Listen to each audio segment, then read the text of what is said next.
Speak about Christians who were being persecuted.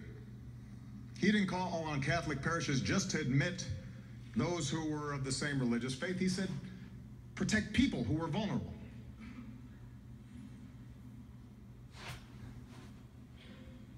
And so I think it is very important for us right now, particularly those who are in leadership, particularly those who have a platform and can be heard,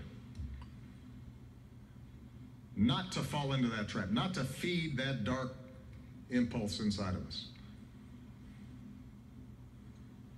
You know, I had a lot of disagreements with George W. Bush on policy, but I was very proud after 9/11 when he was adamant and clear about the fact that this is not a war on Islam.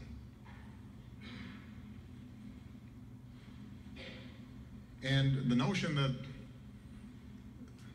some of those who have taken on leadership in his party would ignore all of that.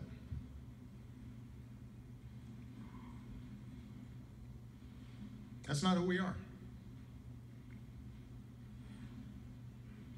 On this, they should follow his example. It was the right one. It was the right impulse. It's our better impulse. And whether you are European or American, you know, the values that we are defending, the values that we're fighting against ISIL for, are precisely that we don't discriminate against people because of their faith.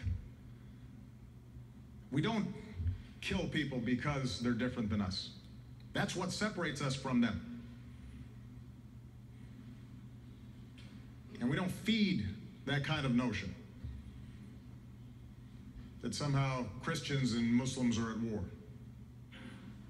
And if we want to be successful defeating ISIL, that's a good place to start, by not promoting that kind of ideology, that kind of attitude. In the same way that the Muslim community has an obligation not to in any way excuse anti-Western or anti-Christian sentiment, we have the same obligation as Christians. And it is good to remember that the United States does not have a religious test, and we are a nation of many peoples of different faiths, which means that we show compassion to everybody.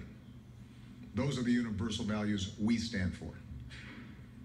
And that's what my administration intends to stand for. All right?